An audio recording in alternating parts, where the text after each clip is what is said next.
Abbreviated talk on hyponatremia, but let me tell you something. Hyponatremia is the hardest thing I teach. Some people think it's acid-base, some people think it's dialysis. Hyponatremia is the hardest thing I teach. So the more you hear it, the more comfortable you get with this topic. So the first thing I want to talk about is the normal serum osm. Normal serum osm, 285 to 295. Which molecule contributes the most to serum osm? Sodium. So when you have a hyponatremia, here's your problem, hypoosmolality. And that's the real issue, not really the sodium number, but the hypoosmolality. So whenever you have a patient with hyponatremia, part of your evaluation should not just be serial sodiums, but serial osmolalities, so you can also gauge your changes intelligently. So how does our body keep that osm in that range, which I think is amazing and very tight? These are the three mechanisms. The first thing we have is ADH. The second thing we have is a thirst mechanism, which lives in the hypothalamus. And the third is how our kidneys handle water. So let me talk just a minute about ADH. When I see somebody with hyponatremia, one of the things I do is I look at their drug list. There are a lot of drugs that will stimulate ADH release. And if the list of drugs is this long, I'm going to pull up a chair to the computer and I'm going to start working my way through the drugs. The common drugs that I see all the time, thiazide, thiazide, and I'm emphasizing that because it's one of our favorite drugs, our favorite starter drugs for hypertension. It's a very reasonable drug. Many people tolerate it. So there you are in your clinic with a little old lady who has essential hypertension and you want to start her on something and you say thiazide. It's always been a number one line drug. Let's try it. If she's going to get into trouble with hyponatremia, how fast is that going to happen? Fast. You want to get labs on that lady within 7 to 10 days. If her sodium goes from 140 to 134, I'm not going to tolerate it. Get me off of it. Does that help you? Because thiazides work for lots of people. So who do you know the troublemakers are? You check labs within 7 to 10 days. If their sodium drops by more than 5 milliequivalents per liter, think about taking them off of that drug, because the next time you see them could be seizing in the emergency department.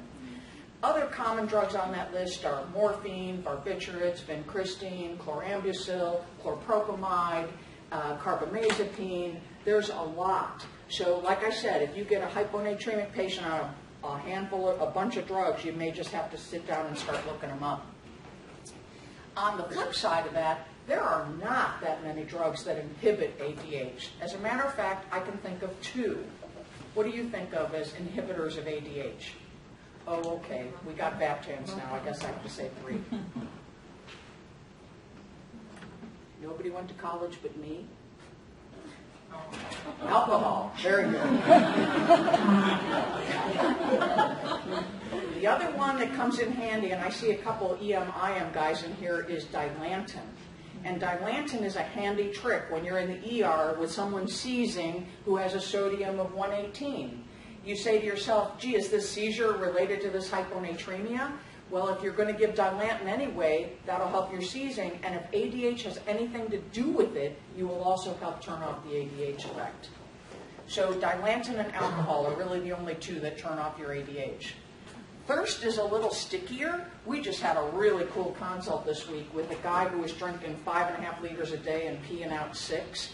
And so we were thinking, wow, this is fun. Well, his sodium was fine, his osmolality was fine, his urine sodium was not low, his urine osm was 120. It turned out that this poor guy has alpha-1 antitrypsin disease, came in with a pulmonary infection, he had been coughing, had a lot of rib pain, intercostal muscle pull, and was taking pain medicines regularly. He was also on Benadryl. He was also on a decongestant. He was also on a cough syrup. All those things were making his mouth dry. They were stimulating his thirst. And so all this water intake he was doing because of a dry mouth, and the kidney was responding absolutely appropriately. Isn't that interesting? You don't see that every day. It was kind of fun. So when I think of what else turns on thirst, we do lots of stuff to people that gives them a dry mouth. And you have to remember that when they're drinking like little fish. My dialysis patients have to be on a fluid restriction. What do you do in July? Well, you take a little more fluid in because it's hot, but you can also do lifesavers, Werthers, ice chips. I mean, there's lots of ways to handle that. Psychiatric patients have frequently got trouble with dry mouth, and a lot of drugs that are used in the psychiatric world stimulate thirst directly. Thiorididine, thiophixine, flufenazine. Some say that schizophrenia as a disease entity all in and of itself can cause hypothalamic stimulation and thirst. So some of those people with psychogenic polydipsia, yes, some of it can be primary psych, but also think about the drugs that you're giving them. You may have no choice about the drugs, but at least you can acknowledge that they're part of the problem. And last but not least is the renal handling of water. And the take-home message about the renal handling of water is that the whole nephron has to work for this to be right. So I have to have GFR. I have to have a proximal tubule reabsorbing 2/3 of everything. I have to have an intact medullary gradient where I reabsorb water down the concentration gradient. On the way up the tube, I don't reabsorb water, but I redeposit sodium to maintain my part of my gradient. When I get to the top of the loop of Henle, my urine osm is 50 to 100. And I try not to torture you with unnecessary numbers. This is a necessary number. What does this mean exactly? It means I must have 50 to 100 milliosms to excrete a liter of water. If I don't have enough milliosms, I can't excrete my free water. Who does that sound like? You will see this on a board exam, I promise you. The classic is the potomaniac, the drinker who's drinking all the time and eats no protein, and their BUN is 3, and their uric acid is 5, and they're malnourished. The other big category, and this is the one I've seen on an exam twice, is the tea and toaster. Little old lady, doesn't eat very well, in a nursing home, sips on tea all day and eats toast and biscuits, no protein. She doesn't have enough osms to excrete her free water load. Be aware that when you get your board question and you're looking at hyponatremia and then you see this urine osm that's very low, look for the nutritional parameters because they may tell you that this person has inadequate osms to excrete their free water. Does that make sense? Good. Then over here, as you turn the corner, you must have ADH, and you have to have a tube that can listen to the ADH. You have to have both pieces of the puzzle. So I've got to have GFR, I've got to have an intact medullary gradient, I have to have a diluting segment, and I have to have a concentrating segment. So all of it has to work for normal water handling. So even minor degrees of CKD can give you hyponatremia because of abnormal water handling. Is there any kind of CKD patient who's more prone to this? Yes, people with tubular disease, more than GFR, more than glomerular disease. Does that make sense? So your sarcoid patients, your Sjogren's patients, your analgesic nephropathy patients, those are the people who are going to have more trouble with water handling, tubular diseases. Are we good? Okay. So let's get to clinical reality then. Clinical reality, when you're looking at a patient with hyponatremia, it should cross your mind whether or not they have an artifact. And the artifacts that can give you trouble with hyponatremia, I have listed for you. They're glucose, paraproteins, and lipids. Glucose is tricky. If you are able to catch the patient right after they ate 3 pieces of birthday cake, and their sugar shoots up, and you measure a sodium right then, that's going to be pseudohyponatremia. But if that patient you catch hours later, and they've now had osmotic diuresis, and they're drinking water, and drinking water, and drinking water, and you catch them over here, that's a real hyponatremia. Does that make sense? So sugar's a hard one to figure out if it's really an artifact. Paraproteinemia is like multiple myeloma, Waldenstrom's, MGUS. Those people can have too many proteins. And then, of course, bad hyperlipidemia. Do you know how that works? If you have a serum specimen, you measure a cc's worth of sodium in the serum specimen, but if you've got this stuff taking up space in there, you're measuring your sodium in a false volume. The easiest way to visualize that, I think, is if you have a 2-quart pitcher and it's got a quart of iced tea in, and you throw a bunch of ice cubes in, you extend it to 2 quarts, but you didn't change the amount of iced tea in that bucket. These are the ice cubes. So you're measuring the sodium in a false volume. So now let me make this even easier. Will you ever see a sodium of 115 because of an artifact? No, never. Will you see a sodium of 132? Maybe. But you're not going to see extreme hyponatremia from artifact. Just cross it off your list. Okay? So once we cross that off our list, then the next thing you want to do is you want to evaluate the patient's volume status. I always think this sounds easy and is very hard. And let's start with the volume overload category.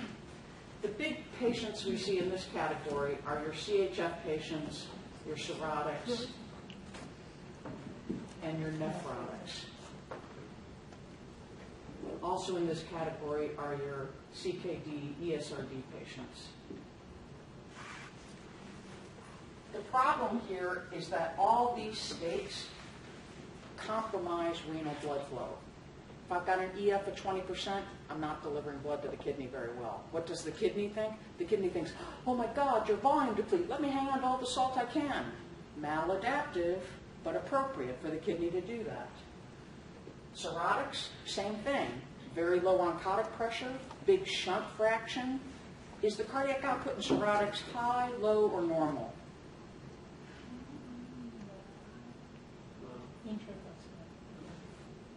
Sorry? Remember they've got spider angiomas and esophageal varices and hemorrhoids and caput medusa. They've got shunt everywhere. So most of them have high cardiac outputs to constantly fill all the shunt that they have. So the bigger the space that has to be pumped to, the more decreased the blood flow is to the kidney. And again, the kidney's response is, oh my God, your volume deplete. I hang on to all the salt and water I possibly can. Nephrotics, again, low oncotic pressure, same idea. So if I do things with all of these states that decrease your effective intravascular volume, then your baroreceptors register low volume. When you have low volume, ADH is going to be turned on. Aldosterone first, but ADH eventually. Because if you're not getting blood to the tissues, you die. And so the body wants to protect you against that at all cost, and it pulls out all the punches. And ADH is one of those punches. So if you are hypotensive and underperfusing your tissues and your serum sodium is 118, your body is still putting out ADH because it wants to take care of the volume problem. Water's not the most important thing, but it's a piece of the puzzle. Does that make sense? It's one of those basic things our body does to try to preserve tissue perfusion. CKD and ESRD, well, for obvious reasons, kidneys don't work there. So based on what we just talked about, if I looked at the urine sodium and the urine osm in these patients, the urine sodium would be low because the kidneys are not getting good perfusion. And the kidneys think you're volume deplete, so they're going to hang on to all the salt. So the urine sodium is going to be less than 10 to 20. The urine osm, the kidney's going to concentrate the urine. So you're going to have an osm usually that's greater than 400 to 450. If you have a patient who has heart failure and who is on diuretics, and you get these values, is this helpful or what? It's not that heavy. So you know the diuretic didn't even get to the site of action. They're doing nothing with that. They're seeing a pre-renal state. If you get a high sodium in a patient on diuretics, it doesn't help you. But if they're on diuretics and you get these numbers, that's an eye-opener. That's really pertinent. So the problem here, the mechanism, is that I have water overload greater than salt overload. And the reason is that I'm pre-renal, and the kidney's doing what it thinks it should, albeit maladaptive. So I'm hanging on to water and salt. I've got water overload and salt overload. How am I going to treat this? Well, maybe I should restrict those things. So I'll restrict my water and salt. And I'll do fluid restriction. What kind of salt restriction would you put somebody on? 2 grams, love it. What kind of fluid restriction would you put somebody on? 2 liters? You're too nice. 1.5 liters? 1.5 liters is a very typical fluid restriction. Every once in a while, I go down as low as a liter. That's an in-hospital maneuver, guys. Patients can never adhere to that at home. But in the hospital, every once in a while, I'll do a liter. At home, 1.5 liters is potentially doable if you have a good patient. What else do I maybe want to do for this patient? I'm a Michelin man. I can't breathe. Diuretics, which one?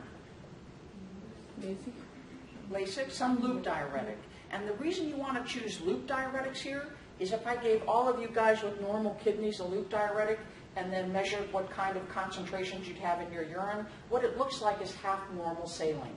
So you put out salt, you put out water, and you put it out in exactly the right proportion that you want to get rid of it. More water than salt. Does that make sense? So it's not just any diuretic here. You want to use a loop diuretic.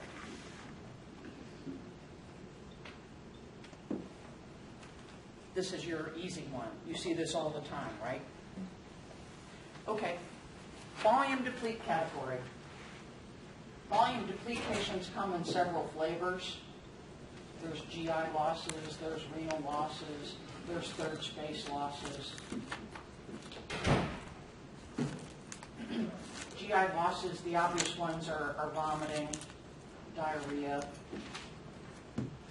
And then again, since we're internists, we have to remember our patients who have ostomies and fistulae. We're actually seeing a patient, well actually she just went home today, I think, with Crohn's disease, awful Crohn's disease, fistulae and ostomies, all enterocutaneous fistulae, oh poor thing. But ostomies and fistulae, they're on our list. The renal losses that you have to think about, again, we're doctors, so we have to put diuretics on that list.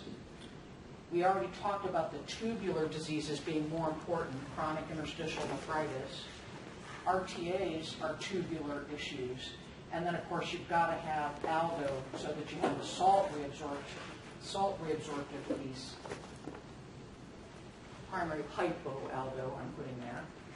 Third space, the most common one we internists worry about is pancreatitis, because you can have a lot of third spacing in a patient with acute pancreatitis.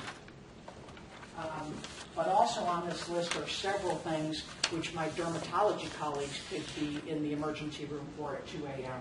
Stevens-Johnson, TEN, head-to-toe eczema, horrible psoriasis. Burns are on this list, but we don't do burns.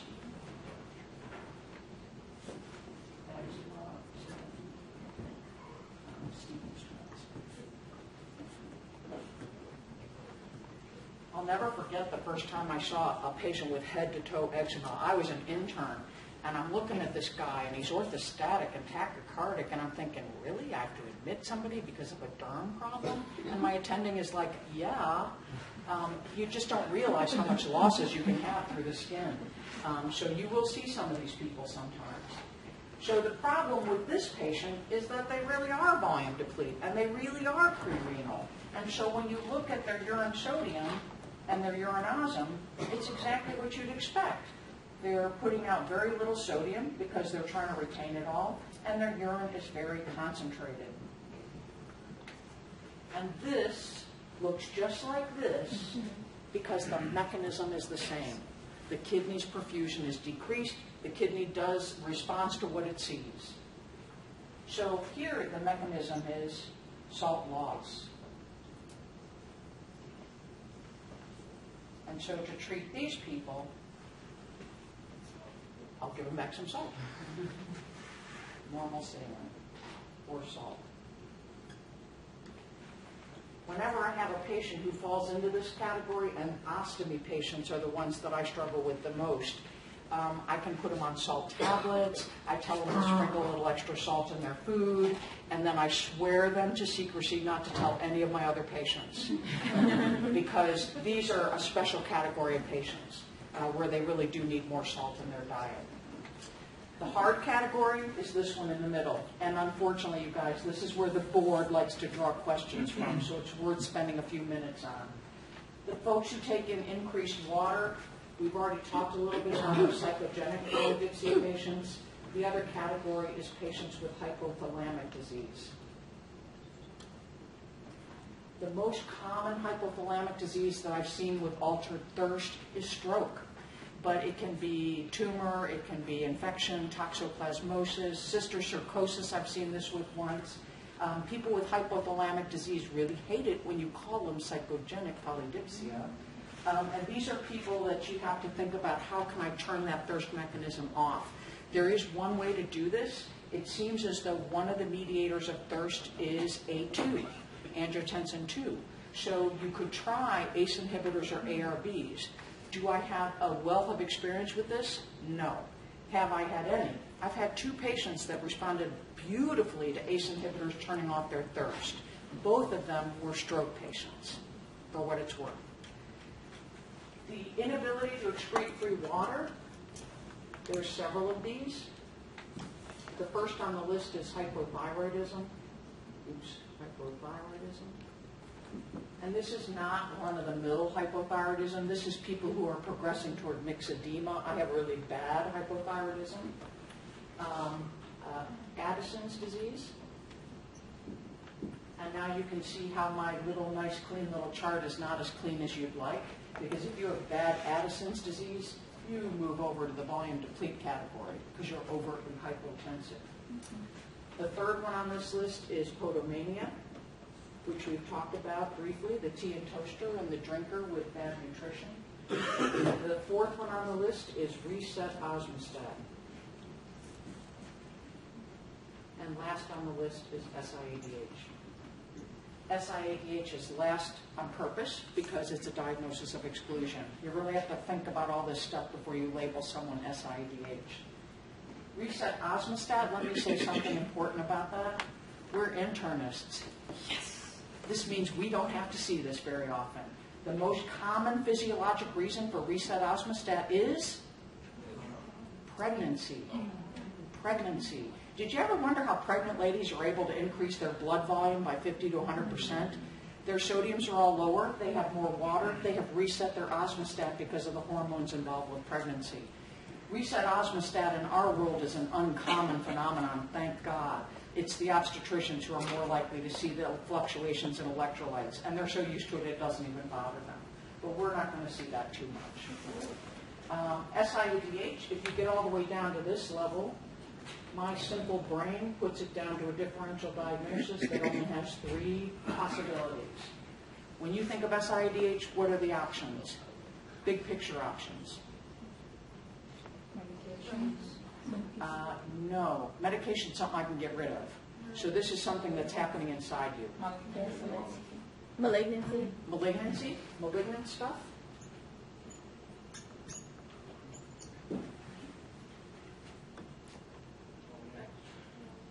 One more time. Intrathoracic stuff.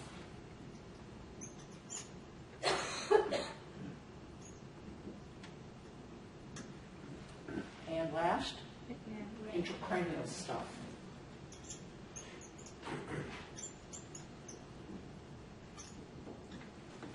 Malignancy can be any malignancy. The classic, of course, is small cell. Small cell just happens to live in the thorax usually as well, but they're 2 separate issues as far as I'm concerned. Intrathoracic stuff, really important for you guys as residents. The most common reason for SIADH in the hospital, positive pressure ventilation. Because I put positive pressure in your chest, you do not generate negative intrathoracic pressure when you take a deep breath, so you decrease venous return from the legs to the heart. And so you're going to get inappropriate ADH because your baroreceptors think your volume is down. Pneumonia is on the list for the same reason. COPD is on the list for the same reason. Cystic fibrosis is on this list.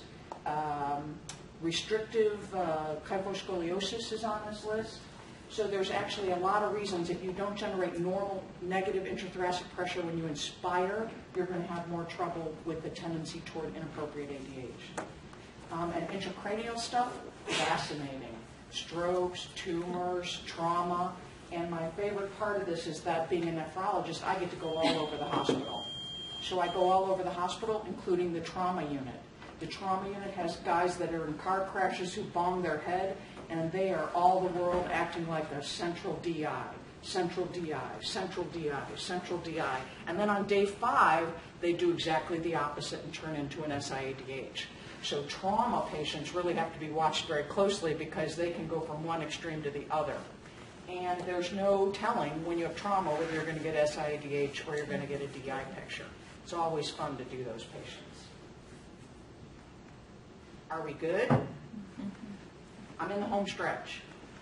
So psychogenic polydipsia and hypothalamic disease, where these people are taking in too much water, their urine sodium is going to be not low. These are euvolemic patients. So they're getting plenty of blood flow to the kidney. They have no reason to conserve salt, and their urine sodiums are not going to be low. Their urine osms are going to be maximally low. And remember, we talked about maximally low being 50 to 100. So if you get this kind of number on a board exam, you know that you're in this category.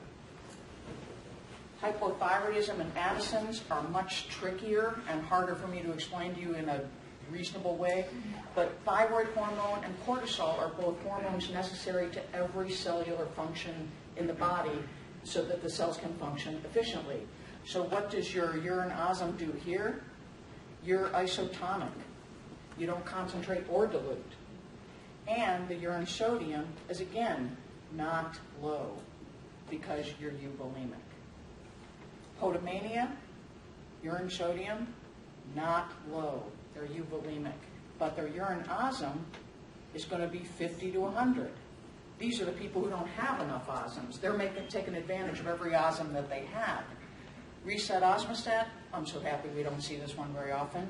This one is the big question mark because it always depends where your osmostat got reset to. SIADH, of course, you're going to have a urine sodium that is not low, and you're going to have a urine osm that is inappropriately concentrated, usually, obviously, inappropriately concentrated to greater than 400. Sometimes we nephrologists compare notes. Dr. Byram came over to me in the unit several weeks ago and said, look at this, a urine osm of 1,000. Have you ever seen one that high? That's stuff that really gets our attention. We're very strange people. Questions about sodium? Does this help a little bit? The more you hear it, the easier this gets. And it's all about thinking about what is the kidney seeing and why is it acting that way. And I make this volume stuff sound really easy. The more I live, longer I live, the more I see, the harder I think this is. I'll see neck veins up to here and tenting down here. I'll see tachycardia, but then I will see 3+ edema. I mean, sometimes it's very hard to assess volume status. So use all the tools you have when you're making a decision. Okay, I'm done.